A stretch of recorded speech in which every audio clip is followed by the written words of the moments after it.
আসসালামু আলাইকুম। দ্বিতীয় মুক্তিযুদ্ধোত্তর হাজারো শহীদের রক্তের বিনিময়ে অর্জিত বিপ্লবোত্তর অন্তর্বর্তী সরকারের নিকট এবং সর্বস্তরের জনগণের বিবেচনার জন্য নিম্নোক্ত সাংবিধানিক ও প্রশাসনিক আশু-সংস্কারের প্রস্তাবনা বাংলাদেশ জনকল্যাণ পার্টির তরফ থেকে আমি অ্যাটর্নি ওবায়দুল হক পীরজাদা।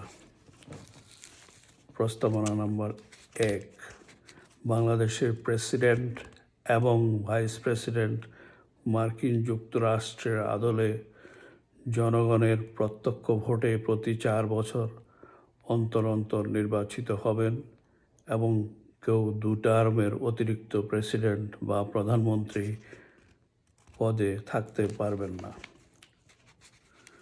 2, প্রেসিডেন্টের অধীনে প্রতিরক্ষা, স্বরাষ্ট্র এবং আইন মন্ত্রণালয় থাকবে এবং প্রেসিডেন্ট সেনাবাহিনীর সর্বাধিনায়ক কমান্ডার ইন চিফ থাকবেন। পার্লামেন্ট দ্বিকক্ষ বিশিষ্ট থাকবে। পার্লামেন্টের উচ্চকক্ষে প্রতি জেলা হতে 2 জন প্রতিনিধি জনসংখ্যানুপাতে জনগণের প্রত্যক্ষ ভোটে নির্বাচিত হবেন প্রতি 4 বা 5 বছর অন্তর অন্তর।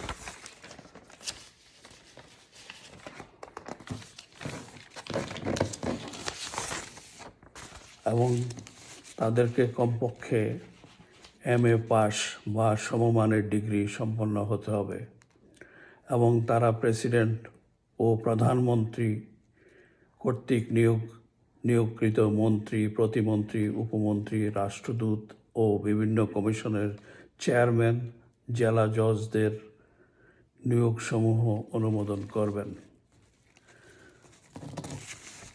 যারা জন্মসূত্রে বাংলাদেশের নাগরিক এবং বাংলাদেশে কমপক্ষে HSC পর্যন্ত শিক্ষা গ্রহণ করেছেন, তারা আর্থিক বা অন্য কোনো কারণে বিদেশি নাগরিকত্ব গ্রহণ করেছেন, অর্থাৎ যারা দ্বৈত নাগরিক, তারা পার্লামেন্ট নির্বাচনে বা অন্য কোনো সরকারি ও বেসরকারি দায়িত্বপূর্ণ পদে নিয়োজিত হতে পারবেন।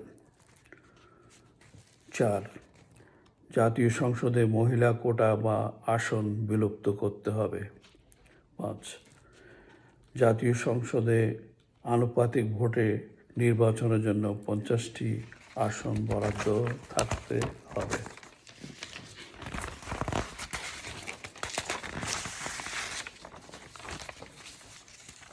পুলিশ প্রশাসনের জন্য স্বতন্ত্র পুলিশ কমিশন থাকবে। তারা স্বরাষ্ট্র মন্ত্রণালয়ের অধীনে ইন্ডিপেন্ডেন্ট বডি হিসাবে থাকবে। পুলিশের নিয়োগ, বদলি ইত্যাদি পুলিশ কমিশনের অধীনে থাকবে। মেট্রোপলিটন এলাকায় পুলিশ কমিশন এবং মেয়র পুলিশের সুপারভাইজারি অথরিটি হিসাবে থাকবে। সুপ্রিম কোর্টের হাইকোর্ট বিভাগ এবং অধস্থন আদালতের বিচারকদের নিয়োগ, বদলি, জুডিশিয়াল অ্যাপয়েন্টমেন্ট এবং সুপারভিশন কমিশনের নিকট ন্যস্ত থাকবে। তারা বিচারকদের নিয়োগ, তাদের বিরুদ্ধে অভিযোগের শুনানি এবং নিষ্পত্তির দায়িত্বে থাকবেন। রাজনৈতিক দলের নিবন্ধনের কঠিন শর্ত শিথিল করে যে সকল রাজনৈতিক দলের আদর্শ ও উদ্দেশ্য সম্পর্কে পুস্তিকা, নিজস্ব অফিস, ব্যাংক অ্যাকাউন্ট এবং অন্ততপক্ষে 50 সদস্য বিশিষ্ট একটি কেন্দ্রীয় কমিটি থাকবে, তাদের সবাইকে নিবন্ধন এবং নির্বাচনে অংশগ্রহণের সুযোগ দিতে হবে। উল্লেখ্য যে 11 সরকারের আমলে DGFIর অনুগ্রহে অনেক রাজনৈতিক দল নিবন্ধন পেয়েছে বলে বাজারে চাউর আছে এবং তা সত্য বটে। প্রধান নির্বাচন কমিশনার ও অন্যান্য কমিশনারগণ প্রেসিডেন্ট কর্তৃক মনোনীত হবেন এবং পার্লামেন্টের উচ্চকক্ষে বাছাই করে সংখ্যাগরিষ্ঠ ভোটে চূড়ান্তভাবে মনোনীত হবেন। নির্বাচন কমিশনে স্থায়ীভাবে ডিসির সমমর্যাদার রিটার্নিং অফিসার নিয়োগ এবং সহকারী রিটার্নিং অফিসারদের মর্যাদা ইউএনওর সমমানের করা, নির্বাচন কমিশনের প্রথম শ্রেণীর অফিসার ও নিম্ন পদের অফিসারদের নিয়োগ দান এবং লোকবল বৃদ্ধিকরণ। 10. সংবিধানের 70 অনুচ্ছেদের সংশোধনীপূর্বক দলের বিরুদ্ধে বা বিপক্ষে কেউ ভোট দিলে তার সদস্য পদের কোনো প্রকার ক্ষতি হবে না। বাংলাদেশের সংবিধানে একক জাতির পিতা নয়, জাতির পিতা সমূহ বা পিতাবৃন্দ, ফাউন্ডিং ফাদার্স সংযোগ করতে হবে।